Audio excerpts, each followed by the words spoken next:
Welcome to week 8. We're still here, coming up on spring break. And just as a kind of a note about the midterm coming up, I did, So loud. if everybody will check their mute really quick also. I did receive an email about the midterm. Someone needed accommodations to take that early. And so I have gone ahead and opened the midterm, and I will extend those same accommodations to everyone in the course. It's open now and will close on Wednesday. Kind of lost track of what day it was. Wednesday at midnight, or I guess Thursday at midnight, but you have until 11:59 p.m. on Wednesday to complete the midterm. And in an effort to make it a little bit more accessible, I have extended the time frame to 2-hour time block. So you will have 2 hours to take the midterm as opposed to the 1 hour that you had for the first exam. And it is, again, open note, open book. So just making you aware of that. And that is the only asynchronous work for this week. I'm kind of going through and checking mutes just because I'm getting some feedback from folks, maybe as you're coming on the call, but if everybody will make sure that you're muted. And before we get into today's content, I just kind of wanted to take a minute and hold space to acknowledge the world once again feels heavy. It's open now. The midterm is open now. So and you have until Wednesday at midnight. Anyway, what I was gonna say is, we have been the collective, we've been in a pandemic for a couple of years. I was in a conversation last week on Friday with someone about leadership in the field of child and family studies. And I think we both, for the first time in a while, kind of acknowledged like the level of exhaustion, emotional, psychological exhaustion that we were both kind of feeling. And so, and that we're kind of like closing that chapter in a sense, it feels like, and now we're faced with this other, big thing happening kind of on the global playing field. But I just want to say, first and foremost, like, take care of yourselves. And it's easy for us to just kind of put our heads down and go about our day-to-day life and not acknowledge how heavy some of this stuff can feel. And so take care of yourselves and in whatever way that looks like for you. And then secondly, and this is kind of just to lead us into the conversations that we're going to be having today, is just to say that I don't think any of us ever really truly know how close some of these issues sit to our peers and to our fellow humans. And so, in the same way that we need to take care of ourselves, we also have just a collective responsibility to take care of one another, to be good humans. And so I prefaced today's conversation with saying that some of the current events and issues that we're going to talk about might also just sort of add to the collective heaviness that I don't know if you're feeling, but I myself am feeling. And so, the intention of having these conversations is to kind of shine a light on things that are happening. Today, we're going to be talking about the LGBTQIA community and some current events, issues, trends, things like that. And so, the point is to kind of draw awareness to these situations so that we can be good humans and help take care of one another. And so with all of that, I will kind of jump into talking today, as I said, about LGBTQIA, and I know that sounds like alphabet soup at first, so let's break it down. In terms of the terminology itself, we're talking about lesbian, gay, bisexual, transgender.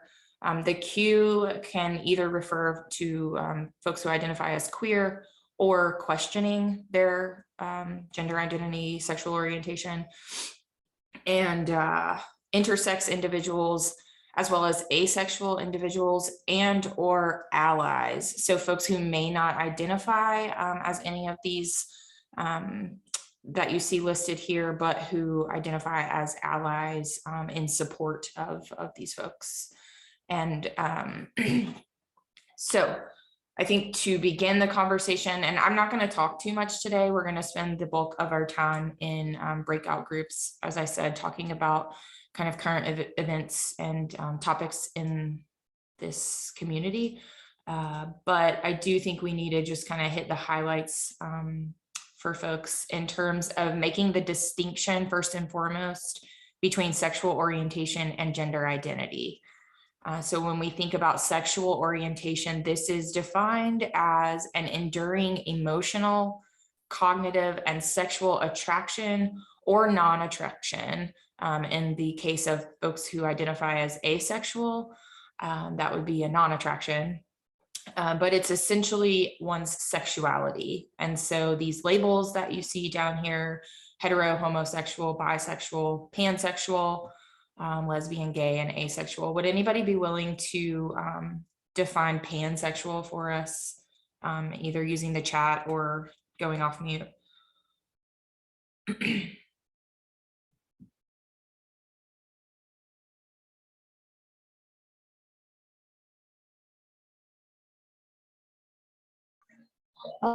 If I'm not mistaken, I do believe that pansexual means that you don't like either gender, you're kind of just neutral, so you don't really like anybody gender-wise. I believe that might be referring to asexual. So asexual is that, you're good. Asexual is non-attraction to others, regardless of gender or sexual orientation. And then someone in the chat mentioned attracted to personality. That's sort of a good way maybe to define it, because it's really, pansexual is a lack of concern, for lack of a better term, with regards to gender or sexual orientation. So it's attraction to a person regardless of their gender or how they identify in terms of their sexuality. So it's perhaps in a sense the most kind of open of all of these that you see listed here. I think everything else is fairly straightforward in terms of the definition. So I just wanted to really mention pansexual and asexual and make sure that folks are clear on the difference. So again, pansexual, attraction to another human, regardless of their gender or sexual orientation. Asexual is the absence of attraction to other people or non-attraction to others. And some folks do identify as asexual as not being attracted to folks in general. Questions on that? Or as we move into the distinction between sexual orientation and gender identity. So sexual orientation relates to how we find ourselves in desire of, in attraction to another person. And then gender identity is distinct from that, separate from that, and it is one's own concept of oneself in terms of gender. And we've had lots of conversation about how gender can be conceptualized as existing on this spectrum. So concept of oneself as male, female, a blend of the two, or neither of the two, and somewhere along that spectrum. And then again, some terminology. It's a lot of terms and definitions this week, so I'm going to refer you to the text for the specifics on those. But I do want to make sure that everyone's clear on this distinction between sexual orientation and gender identity.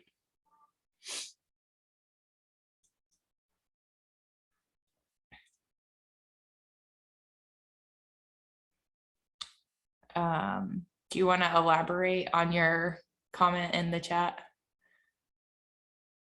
or no?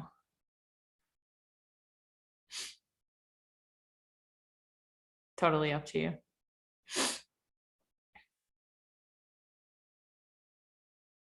I'm not sure if you're talking, you're muted. Are you talking about the comment I said I've been lied to my whole life? Yeah.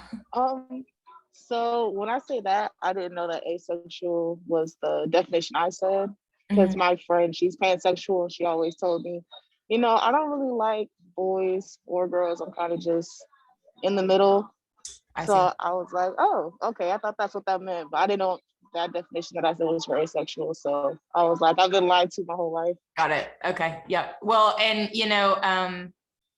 I think we've seen such a shift in kind of awareness and advocacy and conversation for folks in this community in recent years that these definitions and terminologies have shifted. An example of that is transsexual. That's not really a term that is used as often anymore. That used to be the terminology for a person who had gone through a gender identity surgery or change, and now those folks are called transgender. And so again, that might be just kind of a shift in the language in recent years. Okay, so I think the text kind of points to, we've talked a lot about theoretical underpinnings and theory in terms of how we understand, different phenomena in relationships. So the text looks for a theory that can explain the diversity that we observe in terms of sexual orientation in humans. And it just want to kind of point out that no single theory can be said to explain the diversity in sexual orientation. There's a myriad of factors at play here. The text refers to genetics, hormones, gender role behavior. So sort of that role theory that we talked about in terms of gender ideology and things like that, even birth order, and sometimes childhood experiences, sexual abuse, other adverse childhood events, ACEs that we refer to in the literature might be at play. And so there is no one specific cause that can be pinpointed for the sort of development of one's sexual orientation. And then it's also important to note that it can change over time. So it's not necessarily a stagnant, it's more of a dynamic experience for people. I think that we are all fairly clear on the fact that we are living in a society still, that is marked by heterosexism. So this is kind of defined as the institutional and societal reinforcement of heterosexuality as the privileged and powerful norm. And so even though we have seen a push, a trend recently towards, advocacy, awareness, acceptance of folks in the LGBTQ plus community, our society is still sort of characterized by this idea of heterosexism.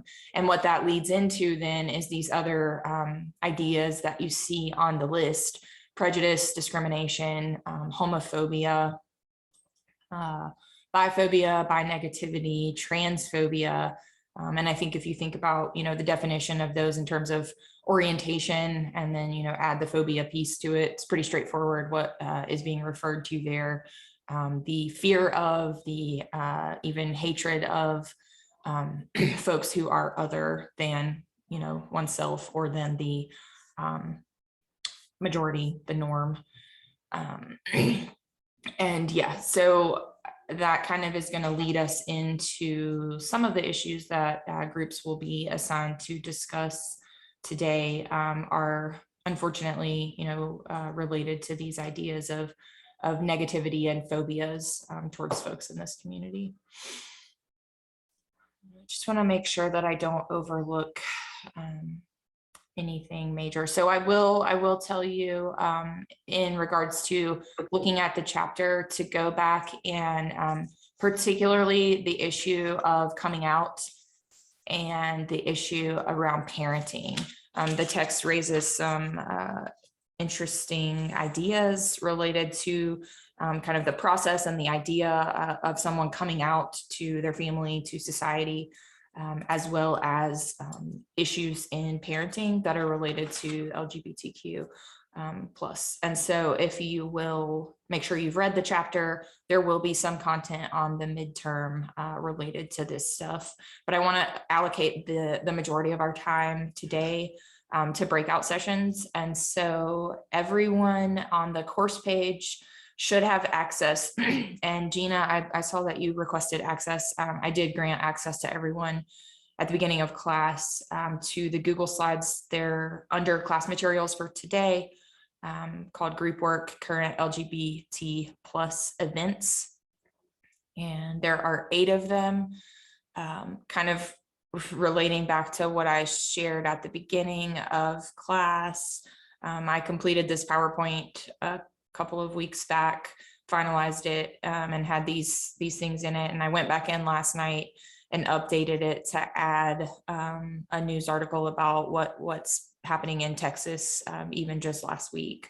And so I say that just to say that these issues are current, happening all the time, and deserving of our attention and conversation.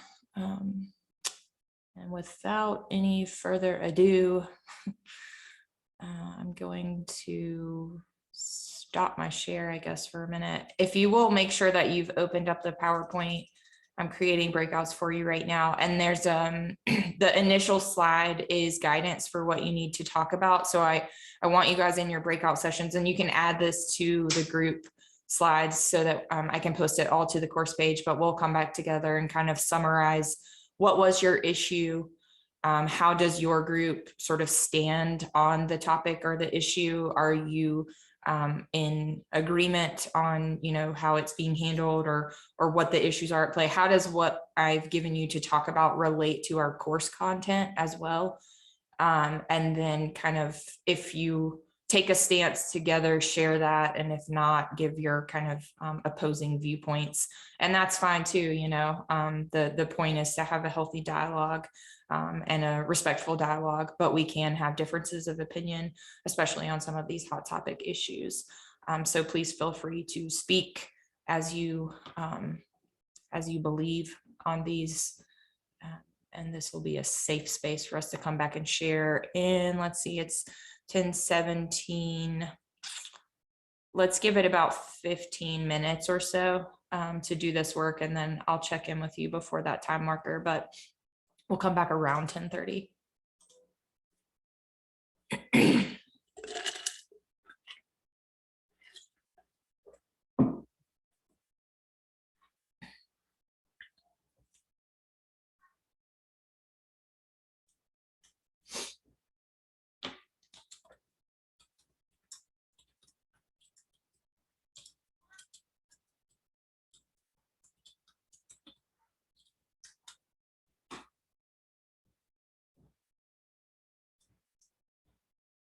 With us, would someone from group 2 be willing to be the spokesperson to just kind of highlight your topic related ideas and what you all thought?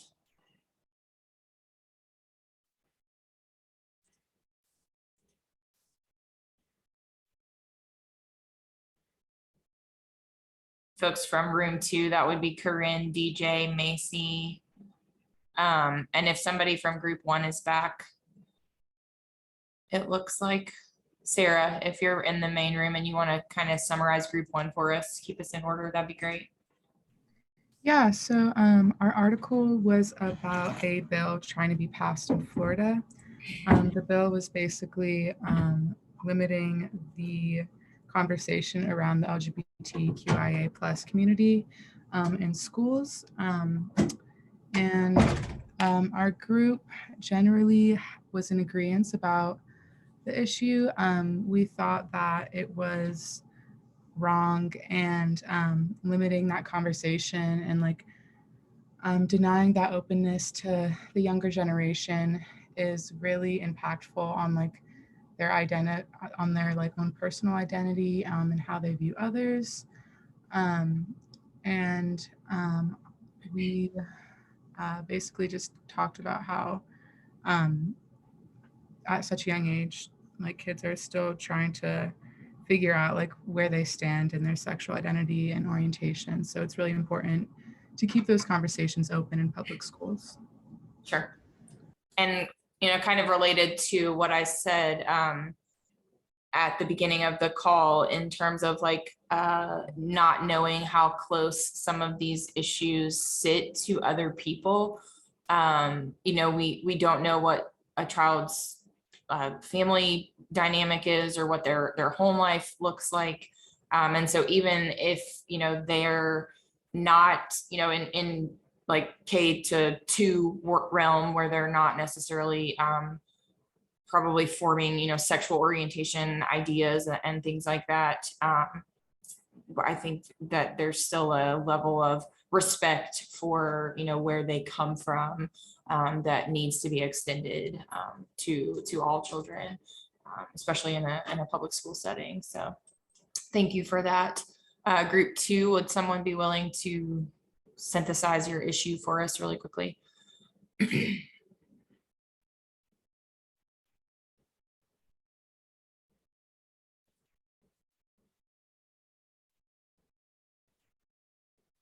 I guess I will speak on behalf of the group. Some of the key issues presented in the article is failure of representation, discrimination, and wrongfully comparing the student's artwork to a Nazi flag. In the article, it said that his artwork had the phrase "gay is okay" in it, and the administrators were comparing that, saying they've had complaints from parents and they took it down because it's almost as if they were to hang a Nazi flag in the school. And Niall said that the article relates to our current chapter and more specifically homophobia. The administration at this school took down a drawing saying "gay is okay," like I said, relating to the Nazi flag, and that homophobia is a very real, very serious problem in the world right now. And then I just put in our slide, like, what is everybody's stance on this issue? And we had some people answer, and it seems like everybody's in agreement that this was very wrong to do, and it sort of sets in the kids' minds that are part of this LGBTQIA community that what they believe in is wrong. And I think that's where the failure of representation comes from. It's just kind of setting them up to believe that they're wrong and that they don't deserve the representation, and they do. So someone said that this administrator should have been let go, and that the discrimination is no place for an elementary school, and that everybody should be welcomed. So similar sort of related issue to the one we saw, and one in Florida from group 1, and yours was coming from Georgia. Kind of those. Yeah, sorry, I forgot to mention it was in Georgia. Sorry. No. And I only point that out just to say that, these are not isolated incidents happening in pockets. They're happening in many places at once. Group 3. So yeah, our key issue was how people in the Black community that are LGBTQIA+ are struggling with being queer and being a part of a church. Our article also talked about, like, related to the text, was conversion therapy, and how somebody in the text had actually been a part of conversion therapy and was like called out in the middle of their church, and everyone had to like try and basically pray the gay away from them, and how like she struggled with feeling like she was welcome in a church after that, and how like even the churches that are for like LGBTQIA+ people, how like a lot of the Black community still struggles with like finding their worship style there, how it's like hard for them to still feel like welcomed, even though it's like a welcoming place, it still doesn't feel like what they're used to, and how it's like hard for them to like be a part of church, because like a big part of like people that are against LGBTQIA people are like that the Bible says like you can't marry the same sex, but the text also talked about how like the percentages of people that are like allies to LGBTQIA has gone up over the years, and how like there's more people that you like, there's more allies in a church than people like think, and how it's just not talked about like in churches. Yeah. Yeah, and that, I guess, like that idea of how it's not talked about is again one of the kind of intentions of these conversations, is to make it more comfortable to have the hard conversations and to just draw awareness to these issues, because I do think a lot of times people have a stance on it and they just don't take that stance because it's contrary to maybe popular opinion, in the setting of the church, as an example. Group 4, your issue is sort of different in terms of the content. Could you give us a quick synopsis of what you read about? So ours, like our key issues were how the LGBTQIA plus community are more likely to end up homeless, and our article was specifically in Philadelphia. And there's just a lack of housing programs for them. And this one focused there's especially lack of housing for trans people. And there's like a long wait list, and it's just, they're more likely to be homeless, and there's not anything to combat that. And so it related to like coming out, because the reason that they're more likely to be homeless is because of how they're treated when they come out.